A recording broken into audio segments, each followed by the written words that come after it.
Good morning, student. Today I am going to start my lecture for plus 2 political science. The name of the chapter is Cold War. As you have already listened my lecture yesterday that in world two superpower blocks USSR and US become very strong. ठीक है, इसलिए इसमें क्या हुआ, US और USSR ने decide किया कि वो कोलैबोरेट करेंगे लिमिटिंग और एलिमिनेटिंग बहुत सारे kinds of nuclear and non nuclear weapons, stable balance of weapons. इसलिए वो डिसाइड किया कि मेंटेन थ्रू आर्म्स कंट्रोल। ठीक है, 1960 में ये स्टार्ट हुआ। दोनों साइड्स ने साइन की 3 सिग्निफिकेंट एग्रीमेंट्स। ठीक है, these were limited test ban treaty, nuclear non-proliferation treaty and anti-ballistic missile treaty। ठीक है, सुपर पावर्स ने several rounds of arm limitation stock किए और बहुत सारे जो ट्रीटीज थी टू लिमिट देयर आर्म्स उस पर साइन किए। Challenge to bipolarity. अब क्या हुआ, हमने we have already seen how the cold war tended to divide the world into 2 rival alliances, US and USSR. It was in this context that a non-alignment offered the newly decolonized countries of Asia. Asia में जो countries अभी अभी जिनको independent मिली थी Britishers थे, Africa and Latin America, और third epsilon naught join either alliances. उन्होंने किसी को भी ज्वाइन नहीं किया। जो रूट्स थी नाम की, वो फ्रेंडशिप बिटवीन 3 लीडर्स के बीच में हुई। यूगोस्लाविया का जोसेफ ब्रोज टीटो, इंडिया के पंडित जवाहरलाल नेहरू, इजिप्ट के लीडर गेमल अब्देल नासर। उन्होंने 1956 में एक मीटिंग की। इंडोनेशिया सुकरानो, घाना कवामे नक्रुमाह, उन्होंने इसको सपोर्ट किया। दीज 5 लीडर जो थे ये नैम के 5 फाउंडर्स बन गए। Non aligned movement, first non aligned summit जो था वह बेलग्रेड में 1961 में हुआ। इसमें क्लुमिनेशन ऑफ लीस्ट 3 फैक्टर्स को काउंट किया गया। पहला था cooperation among these 5 countries, growing Cold War tension at winding arenas, and the dramatic entry of many new decolonized African countries into international arena. By 1960 there were 16 new African members in UN, United Nation में, और जो first summit था attended by 25 member state. ठीक है, जैसे जैसे साल बीतते गए मेंबरशिप ऑफ नैम जो है वो एक्सपेंड होती गई। लेटेस्ट मीटिंग जो थी 14 समिट वो हवाना में 2006 में हुई। इसमें 116 मेंबर्स स्टेट थी और 15 ऑब्जर्वर कंट्रीज थी। जो नॉन अलाइनमेंट थी वो एक पॉपुलर इंटरनेशनल मूवमेंट बन गई। इसमें बहुत सारी कंट्रीज जो थी various different political system and interest, उन्होंने इसको ज्वाइन किया। इसने मूवमेंट को लेस होमोजीनियस बना दिया और it is more difficult to define in very neat and precise term what is really stand for. Increasingly अगर हम बात करें नैम की, इसकी टर्म को डिफाइन करना ईजियर है, जो ये नहीं है। It was not about being a member of an alliance. अब जो पॉलिसी है staying away from the alliances should not be consider isolationism और न्यूट्रलिटी।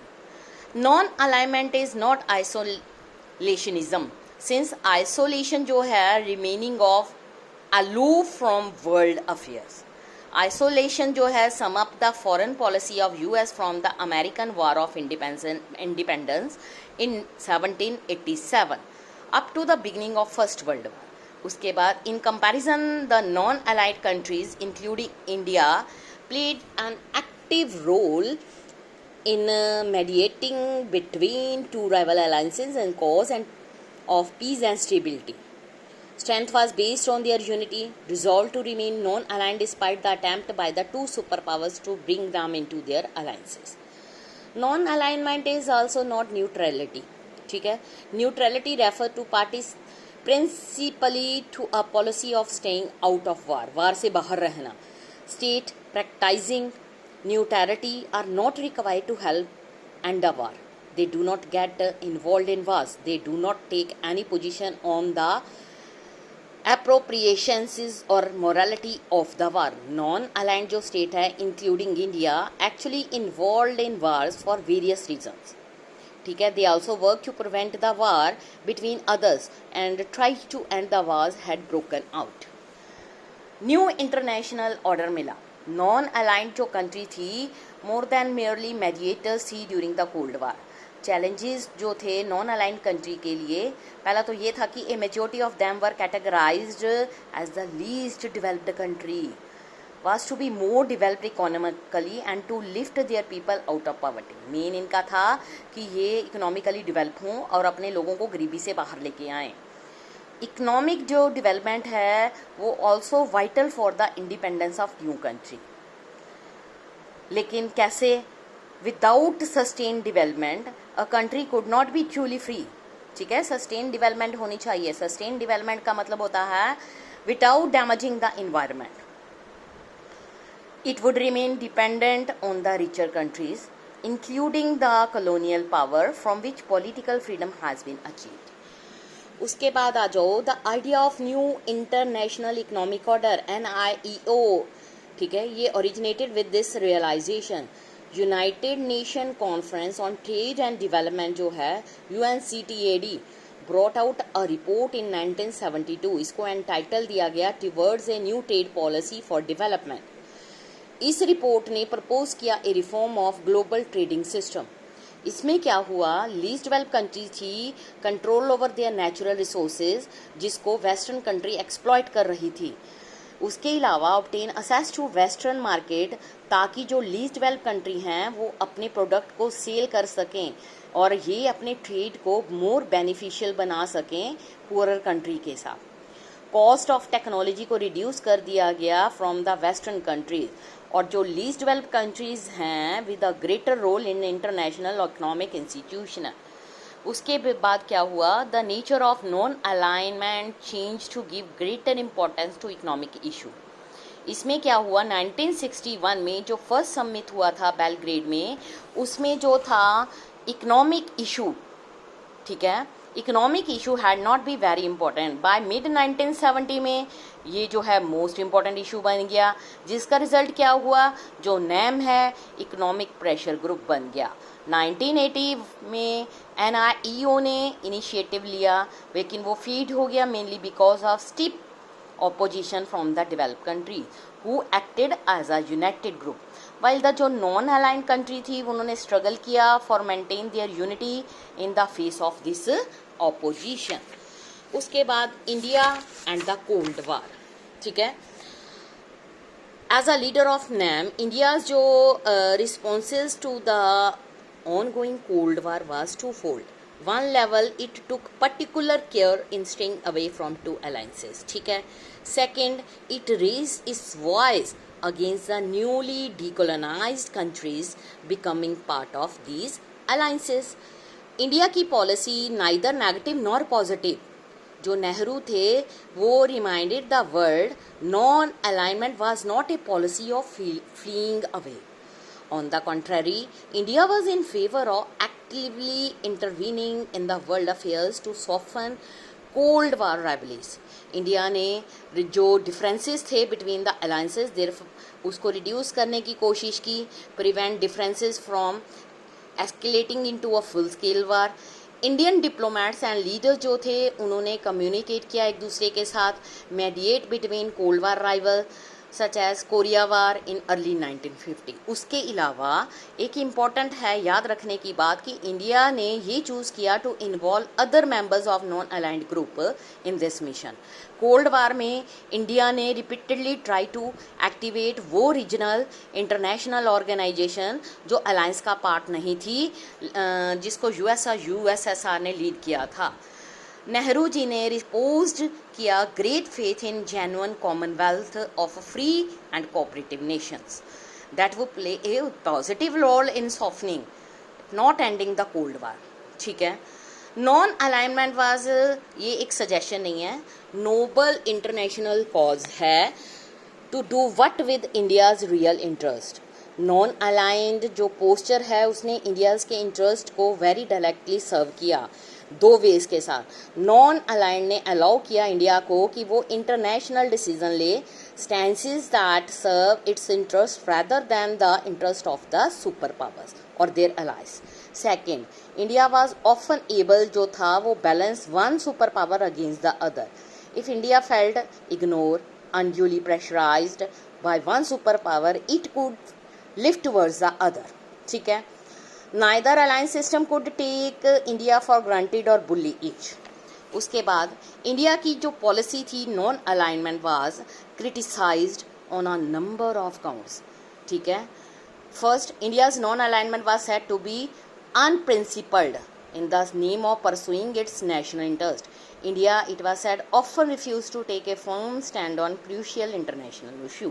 Second, ये suggest किया गया कि जो India was inconsistent, took contradictory postures, having criticized other for joining alliances. India signed the Treaty of Friendship in August 1971 with USSR.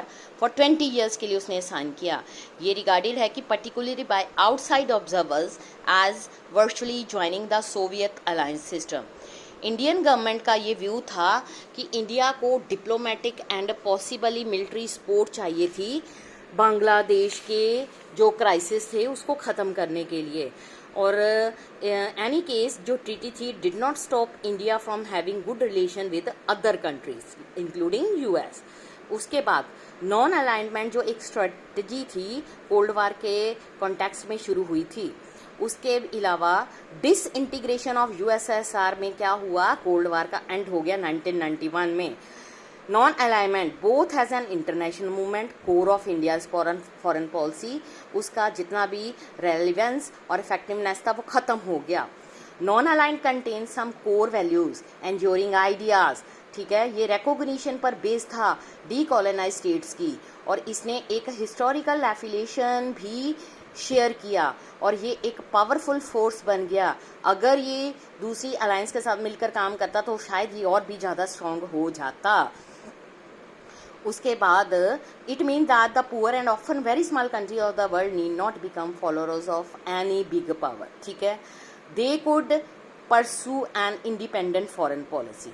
It was also based on resolve to democratized and international system. किसके लिए? Thinking about alternative world order to redress existing inequality. ठीक है, जो India core ideas थे वो relevant थे even after cold war was ended. इसमें बच्चे ये बताया गया है कि जो एक गरीब होता है, गरीब देश, ठीक है, जब वो कोई ट्रीटी स्टार्ट करता है या कह लो कि कोई भी चीज़ वो स्टार्ट करता है जिसमें वो ये चाहता है कि वो वार में ना आए लेकिन अपनी कंट्री की पॉवर्टी को दूर करके उसके आइडियाज़, उसकी टेक्नोलॉजी, उसकी इकोनॉमिक कंडीशन को सुधार करे. लेकिन अच्छी चीज़ें करने के लिए बहुत सारे ऑपोजिशन है, राइवल्स खड़े हो जाते हैं. वो जब भी किसी अलायंस के साथ कोई फ्रेंडशिप की ट्रीटी को भी साइन करे, जैसे इंडिया ने यूएसएसआर के साथ 20 इयर्स के लिए फ्रेंडशिप ट्रीटी को साइन किया था, तो दूसरी कंट्रीज़ ने इसको क्रिटिसाइज्ड किया. उन्होंने ये कहा कि इंडिया ने सुपर पावर ब्लॉक यूएसएसआर का साथ देना मंजूर कर लिया है. इसलिए जो यूएस था वो भी अनहैप्पी हो गया इंडिया के साथ. इसीलिए बाद में कोल्ड वार के ख़त्म होने के बाद भी जो इंडिया था उसने अपने आप को एकदम से अकेले रहना फील किया. उसने कहा कि वो खुद की फॉरेन पॉलिसी को असाइन करेगा, किसी भी दूसरी कंट्रीज को बीच में नहीं लेके आएगा. स्टूडेंट, ये था first chapter of political science for +2 cold war. ये मैंने आपको थॉरली एनसीईआरटी की बुक में से करवा दिया है. इसमें अलग अलग टॉपिक हैं. इसमें जैसे new economic, international economic order, criticism of India, India and cold war, challenges of bipolarity, ठीक है, और उसके अलावा इसमें आएगा एरिनाज ऑफ कोल्ड वार होती क्या है, Cuban missile crisis, emergence of 2 power block, US and USSR. Chapter इतना टफ नहीं है, सिर्फ इसको अंडरस्टैंडिंग की ज़रूरत है। अंडरस्टैंडिंग के बाद ये चैप्टर में से जहाँ से मर्जी जो भी क्वेश्चन आ जाए आप उसको ईजिली अटैम्प्ट कर सकते हो। स्टूडेंट, अब इस चैप्टर के साथ साथ इसमें कॉम्प्रीहेंशन भी है, जो क्वेश्चन आंसर्स जो मैं ऑलरेडी आपको बाद में कल समझा दूंगी अपने नेक्स्ट लेक्चर में कि क्वेश्चन आंसर्स में क्या क्या आता है। कॉम्प्रीहेंशन और कार्टून कल समझाने के बाद अपना नेक्स्ट लेसन हम स्टार्ट करेंगे। Thank you students.